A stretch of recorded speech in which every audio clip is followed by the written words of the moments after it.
नमस्कार दोस्तों, स्वागत है आपका अपने YouTube चैनल पे। इस वीडियो में हम लोग भारत के टाइगर रिजर्व्स को रिवाइज करेंगे और इस वीडियो में हम लोग रिवीजन के क्रम में मानचित्र का प्रयोग करेंगे। इसके अलावा महत्वपूर्ण तथ्य को तो देखेंगे ही, इस वीडियो के लास्ट में हम लोग कुछ महत्वपूर्ण क्वेश्चंस को भी देखेंगे जो विभिन्न प्रतियोगी परीक्षाओं में पूछे जाते रहे हैं। इस वीडियो को शुरू से लास्ट तक जरूर देखें, ये एक संक्षिप्त वीडियो रहेगा। जहां तक टाइगर्स की बात है तो ये परिस्थिति तंत्र का सेलिब्रिटी प्रजाति कहा जाता है। टाइगर्स को पारिस्थितिकी तंत्र का सेलिब्रिटी प्रजाति कहा जाता है। इसके अलावा ये एक फ्लैगशिप प्रजाति के अंतर्गत आता है। फ्लैगशिप प्रजाति के अंतर्गत आता है। संरक्षण अभियानों में प्रोजेक्ट टाइगर का मुख्य चेहरा है। इसे अम्ब्रेला प्रजाति भी कहते हैं। जो विभिन्न संरक्षण अभियान हुए हैं उसमें से सबसे प्रमुख जो है प्रोजेक्ट टाइगर है। इसे 1973 में शुरू किया गया था। ठीक है। इसके अलावा इसे की स्टोन प्रजाति भी कहते हैं। क्यों कहते हैं? क्योंकि ये पूरे इकोसिस्टम का संतुलन बनाए रखता है। ठीक है। और जो टाइगर्स होते हैं वो एक टॉप प्रीडेटर्स होते हैं, यानी जो खाद्य श्रृंखला होती है इसके सर्वोच्च स्थान पर जो है टाइगर्स विराजमान होते हैं। आईयूसीएन के अगर स्टेटस की बात करें तो टाइगर्स जो हैं वो इंडेंजर्ड यानी लुप्त प्राय श्रेणी में आते हैं। आईयूसीएन स्टेटस में इंडेंजर्ड यानी लुप्त प्राय श्रेणी में आते हैं। ठीक है। यहाँ से कई बार क्वेश्चन पूछा जाता रहा है, तो इसे आप जरूर याद रखिएगा कि टाइगर्स जो हैं वो आईयूसीएन के इंडेंजर्ड यानी लुप्तप्राय श्रेणी में आते हैं। इसके अलावा वाइल्ड लाइफ प्रोटेक्शन एक्ट 1972 के तहत ये शेड्यूल 1 या शेड्यूल 1 का जीव है। ठीक है। यानी ये इसे सर्वोच्च सुरक्षा प्रदान किया जाता है। ठीक है। यानी अधिकतम कानूनी सुरक्षा प्रदान किया जाता है। तो आपसे पूछा जा सकता है कि टाइगर जो है उसे 1972 का जो वाइल्ड लाइफ प्रोटेक्शन एक्ट है उसके किस शेड्यूल में रखा गया है, तो उसे शेड्यूल 1 में रखा गया है। यहाँ से दो चीजें जरूर याद रखिएगा, आईयूसीएन स्टेटस, इसके अलावा इसका शेड्यूल कौन सा है। महत्वपूर्ण तथ्य की बात करें तो दुनिया का लगभग 80% बाघ जो है वो भारत में पाया जाता है। आप देख सकते हैं कि भारत का 80% यानी एक बहुत बड़ी आबादी जो है वो भारत में पाई जाती है। अब हम लोग बाघ के संरक्षण का जो ढांचा है उसके बारे में बात करेंगे। तो बाघ के संरक्षण के लिए जो प्रोजेक्ट टाइगर शुरू किया गया था उसके बारे में अभी मैंने आपको बताया कि ये 1973 में शुरू किया गया था और ये वाइल्ड लाइफ प्रोटेक्शन एक्ट 1972 के तहत शुरू किया गया था। लेकिन इसके अगर नोडल मंत्रालय की बात करेंगे तो इसका मंत्रालय है ministry of environment, forest and climate change. ठीक है। मंत्रालय कौन सा है? Ministry of environment, forest and climate change. इसके अंतर्गत एनटीसीए काम करती है। एनटीसीए का फुल फॉर्म है नेशनल टाइगर कंजर्वेशन अथॉरिटी, राष्ट्रीय बाघ संरक्षण प्राधिकरण। ये एक वैधानिक निकाय है यानी स्टैट्यूटरी बॉडी है जो कि वाइल्ड लाइफ प्रोटेक्शन एक्ट 1972 यानी वन्य जीव संरक्षण अधिनियम 1972 के तहत कार्य करता है। इसके अध्यक्ष जो हैं वो पर्यावरण, वन और जलवायु मंत्री होते हैं। ठीक है। आप कमेंट बॉक्स में बताएंगे कि वर्तमान में पर्यावरण, वन और जलवायु मंत्री कौन है। ठीक है। और एनटीसी के कार्य की बात करें तो ये बाघ के संरक्षण के साथ साथ बाघ की जनगणना भी कराता है। ये भी क्वेश्चन कई बार पूछा गया है कि बाघों की जनगणना कितने वर्ष में होती है, तो याद रखेंगे कि बाघों की जनगणना प्रति 4 वर्ष पर होती है, प्रति 4 वर्ष पर। ठीक है। इसके अलावा किसी नए टाइगर रिजर्व की स्थापना कैसे होती है, तो उसके लिए क्या होता है, राज्य सरकार वो अधिसूचना जारी करती है या रिकमेंडेशन देती है। इसके बाद इस रिकमेंडेशन पर एनटीसीए यानी नेशनल टाइगर कंजर्वेशन अथॉरिटी विचार करता है और विचार करने के बाद जो है ये केंद्र सरकार को अपनी रिकमेंडेशंस देता है और उसके बाद केंद्र सरकार जो है वो नए टाइगर रिजर्व्स की घोषणा करती है। ठीक है। अभी वर्तमान में कुल मिलाकर 58 टाइगर रिजर्व्स हैं। ठीक है। इसके बारे में आपको जानकारी भी होगी। और 59 टाइगर रिजर्व इसके बारे में बात चल रही है जो कि बिहार का कैमूर टाइगर रिजर्व हो सकता है। ठीक है। तो राज्य सरकार उसके लिए अधिसूचना भेज चुकी है, एनटीसीए उस पर विचार कर रहा है और अगर ये विचार सफल होता है तो केंद्र सरकार जो है वो 59 टाइगर रिजर्व के रूप में कैमूर टाइगर रिजर्व की घोषणा कर सकती है। ठीक है। आगे चलते हैं।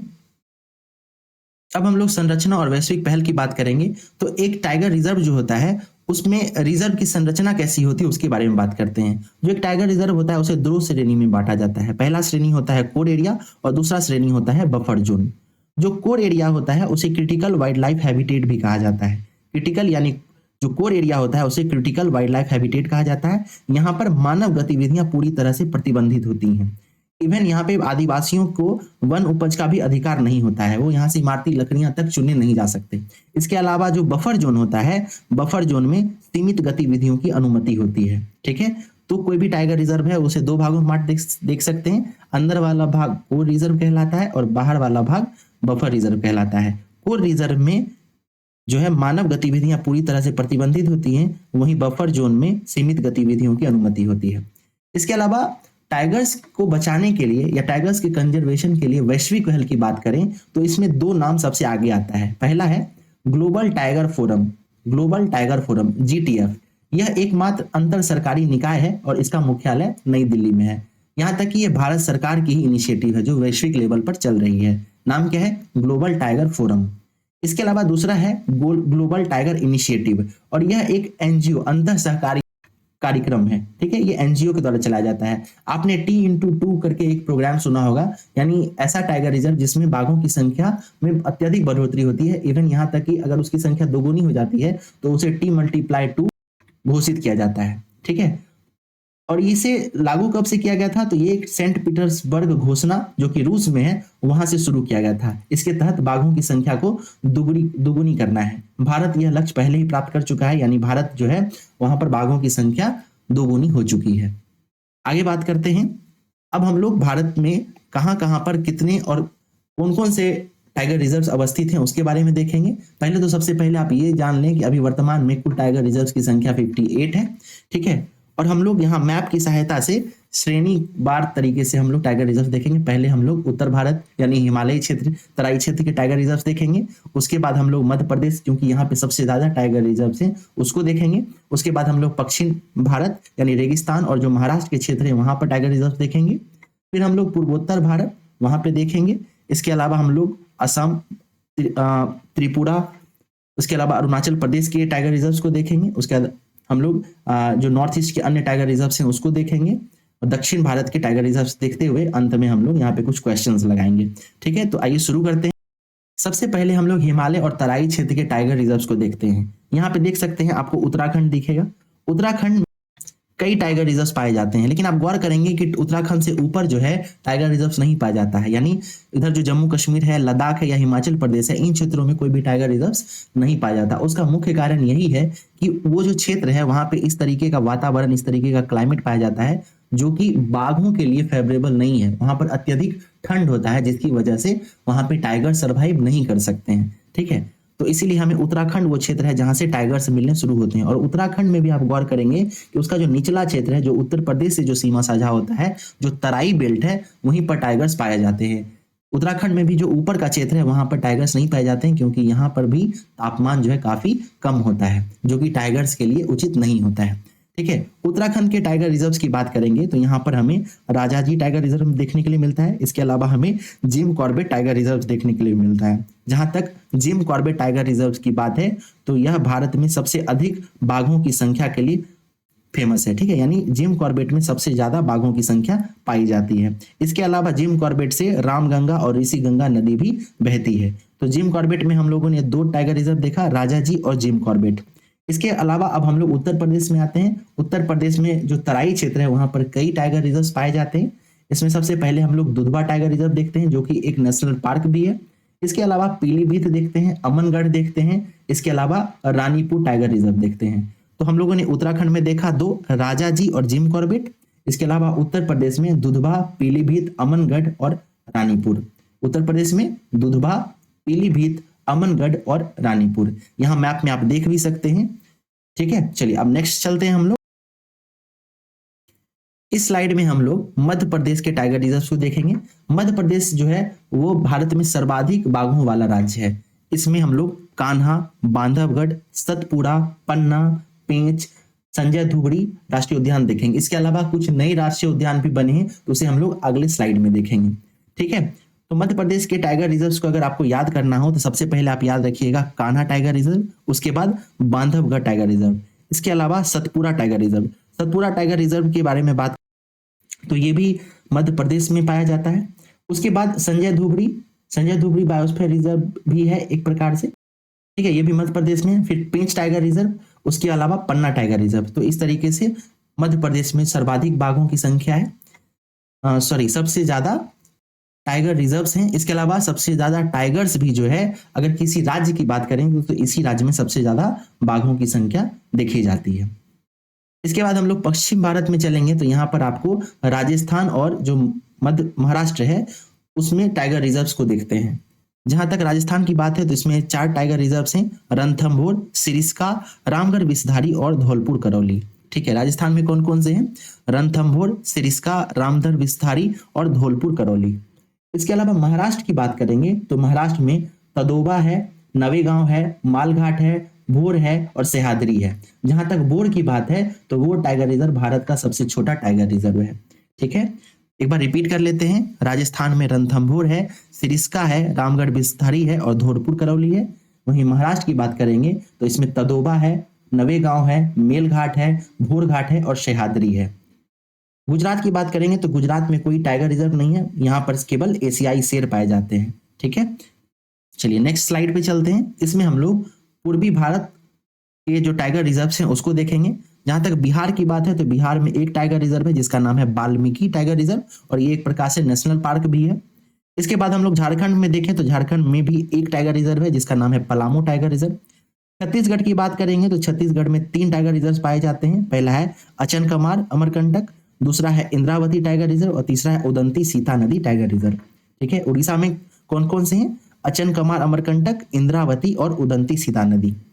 पश्चिम बंगाल की बात करेंगे तो पश्चिम बंगाल में सुंदरबन टाइगर रिजर्व है, तो विश्व का एकमात्र ऐसा टाइगर रिजर्व है जहां पर मैंग्रोव भी पाए जाते हैं और बाघ भी पाए जाते हैं। इसके अलावा पश्चिम बंगाल में ही बक्सा टाइगर रिजर्व है। ये प्रीवियस ईयर क्वेश्चंस में कई बार पूछा रहा है, इसलिए इसका नाम जरूर याद रखिएगा, बक्सा टाइगर रिजर्व।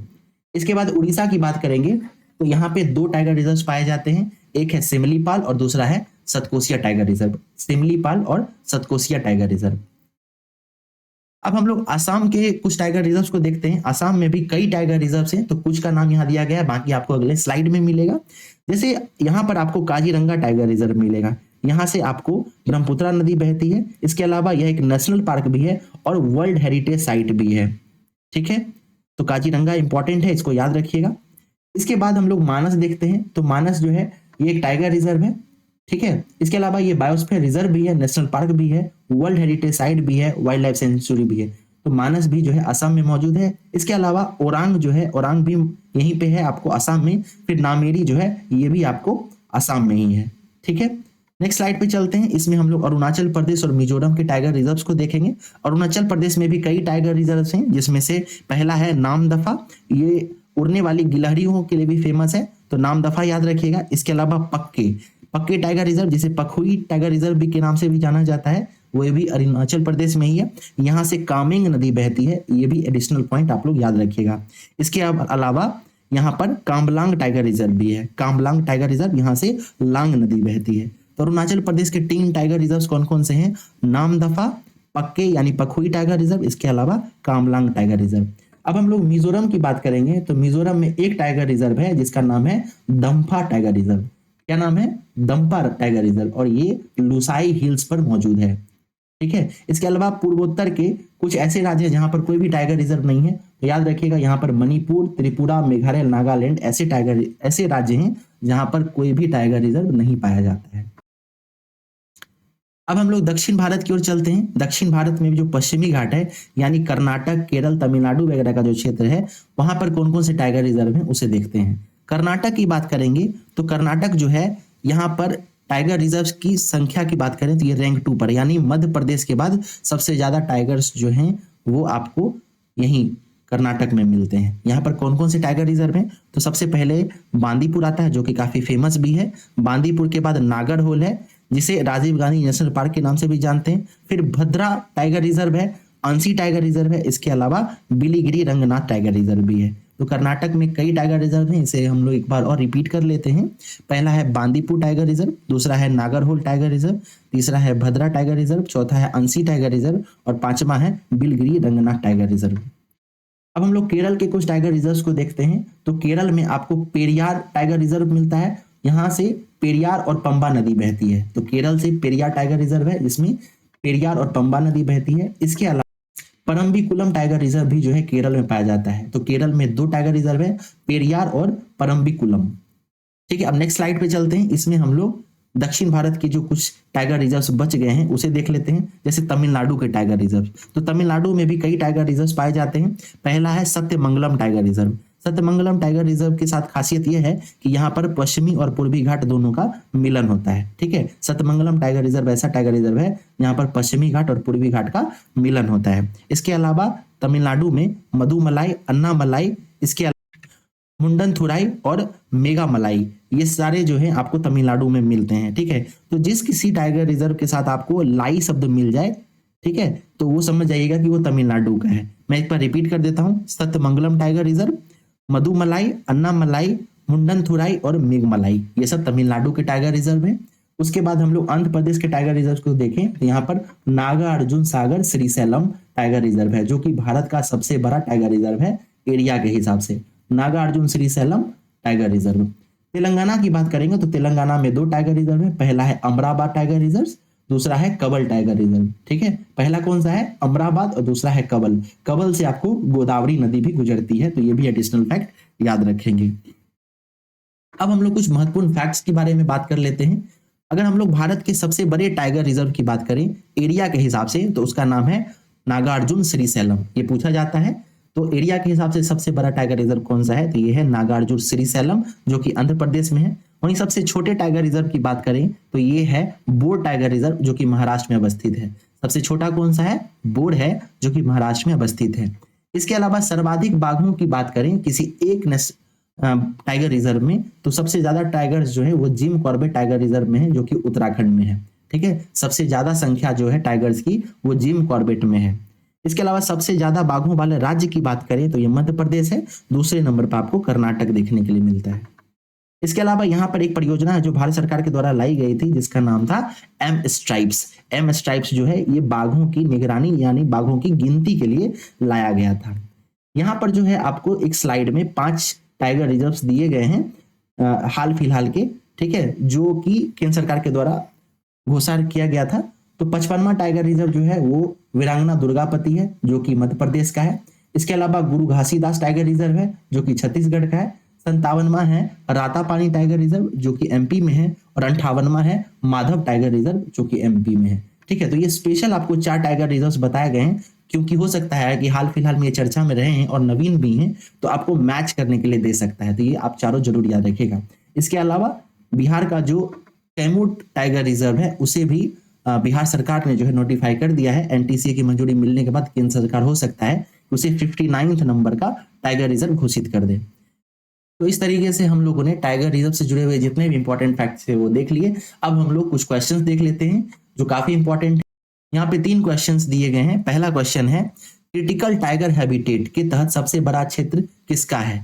ठीक है, तो मैंने आपको बताया था कि टाइगर रिजर्व जो होता है उसका 2 भाग होता है। पहले वाला होता है अंदर वाला कोर और बाहर वाला होता है बफर।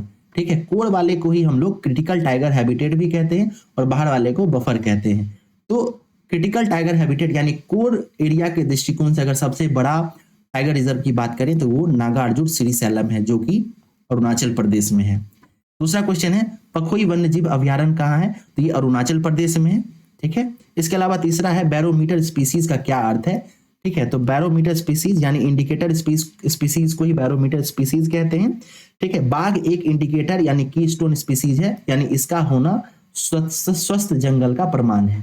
ठीक है, क्योंकि बाघ जो है वो फूड चेन के सबसे टॉप पर होता है और ये जो है किसी भी इकोसिस्टम को क्लीन रखता है। ठीक है, तो इस तरीके से यहाँ पर टाइगर रिजर्व्स के सारे क्वेश्चंस, सारे फैक्ट्स, इसके अलावा सारे कॉन्सेप्ट्स खत्म होते हैं। ये वीडियो आपको कैसा लगा इसे जरूर बताएं। इसके अलावा इस वीडियो को 1 से 2 बार देखेंगे। इसमें जो मैप्स दिए गए हैं उसे आप डिटेल से देखें। इसके अलावा आप इसका शॉर्ट नोट्स अगर चाहते हैं तो वो भी आपको हमारे टेलीग्राम चैनल पर मिल जाएगा, लिंक इसकी डिस्क्रिप्शन में है। मिलते हैं अगले वीडियो में, तब तक के लिए धन्यवाद।